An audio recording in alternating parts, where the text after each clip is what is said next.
दोस्तों जैसे जैसे भारत रक्षा उपकरणों के विकास और निर्यात के क्षेत्र में आगे बढ़ रहा है, बिल्कुल वैसे ही भारत के लिए नए अवसर निकलकर सामने आ रहे हैं। इसी की कड़ी में अब अंतर्राष्ट्रीय स्तर पर कई कंपनी और देशों को इस बात का अंदाजा हो गया है कि भविष्य में भारत एक बेहद शक्तिशाली और बड़ा रक्षा निर्यातक देश बनकर सामने आएगा, जिसके पास ऐसे हथियार और रक्षा उपकरण मौजूद होंगे जिनका इस्तेमाल पूरी दुनिया करना चाहेगी। इसी बात को ध्यान में रखते हुए कई ग्लोबल एरोस्पेस और डिफेंस कंपनियों ने, जिनकी सब्सिडरी भारत के अंदर मौजूद है, इन्होंने मिनिस्ट्री ऑफ डिफेंस को एक प्रस्ताव भेजा है, जिसके तहत ये कंपनियां मांग कर रही है कि इनको एमका प्रोग्राम में शामिल किया जाए और एमका फाइटर जेट के सप्लाई चेन का हिस्सा बनने के लिए मौका दिया जाए, जिससे ये कंपनियां भी भारत के एमका प्रोग्राम से जुड़कर काम कर सकेंगे। अगर एमका प्रोग्राम को ध्यान से देखा जाए तो इस बात में कोई शक नहीं है कि एमका फाइटर जेट के निर्यात और निर्माण में प्राइवेट कंपनियों की भागीदारी अधिक रहने वाली है बजाय सरकारी कंपनियों के, जिसके तहत भारत ने जो शुरुआती योजना बनाई है उसके हिसाब से एक नई कंपनी का निर्माण किया जाएगा, जिसमें मेजॉरिटी स्टेक प्राइवेट कंपनियों के पास होंगे, वहीं माइनॉरिटी स्टेक सरकारी कंपनियां अपने पास रखेंगे, जो कि इस बात को दर्शाता है कि भारत एमका फाइटर जेट के प्रोजेक्ट में प्राइवेट कंपनियों की भागीदारी को खुले तौर पर स्वीकार कर रहा है। दोस्तों एमका प्रोजेक्ट में कई प्राइवेट कंपनियां शामिल होंगी, जो कि इसकी सप्लाई चेन का हिस्सा बनकर एमका के निर्माण, निर्यात और विकास में मदद करने वाली है, जिसके दम पर इस फाइटर जेट को जल्दी से जल्दी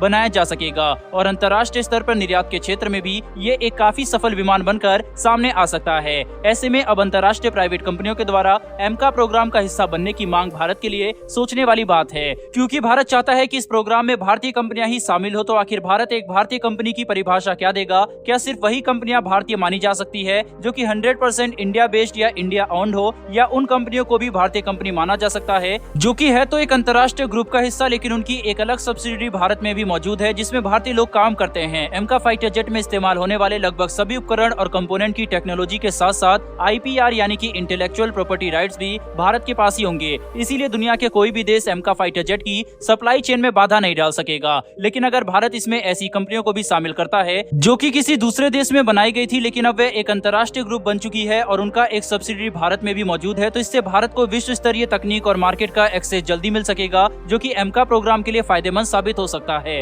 हालांकि अंतर्राष्ट्रीय एरोस्पेस और डिफेंस कंपनियों के द्वारा भारत की इस पहले 5वीं पीढ़ी के फाइटर जेट में इतनी रुचि दिखाना इस बात को दर्शाता है कि इन सभी कंपनियों को ये बात अच्छे से पता है कि आगे जाकर भारत का एमका फाइटर जेट अंतर्राष्ट्रीय रक्षा निर्यात के क्षेत्र में काफी सफल बनने वाला है। इसीलिए ये कंपनियां इतना सफल और शक्तिशाली फाइटर जेट की सप्लाई चेन में अपनी हिस्सेदारी पहले से ही सुनिश्चित करना चाहते हैं। लेकिन अभी भी भारत को एमका फाइटर जेट के इंजन को लेकर कई ठोस कदम उठाने बाकी हैं कि आखिर भारत इसके इंजन के लिए किस देश के साथ आगे बढ़ना चाहता है, जो कि हमें IPR और 100% ट्रांसफर ऑफ टेक्नोलॉजी भी ऑफर करे, जिसके तहत फ्रांस और ब्रिटेन सबसे अच्छे विकल्प बनकर सामने आ रहे हैं। खैर जो भी हो, ये बात तो साफ है कि अगर भारत अंतर्राष्ट्रीय कंपनियों को भी इसमें काम करने की इजाजत देता है जिसकी सब्सिडरी भारत में मौजूद है, वहीं उनकी सप्लाई चेन भी भारत में ही स्थित है, तो इससे एमका प्रोजेक्ट को पूरा करने की रफ्तार तेज होगी। साथ ही इसमें लगने वाला खर्च को भी बांटा जा सकता है, जो कि आगे जाकर भारत के लिए काफी अच्छा साबित होगा। बहरहाल दोस्तों बढ़ते हैं हमारी दूसरी खबर की तरफ, लेकिन उससे पहले कमेंट बॉक्स में लिखकर जरूर बताइएगा कि क्या भारत को अंतर्राष्ट्रीय कंपनियों को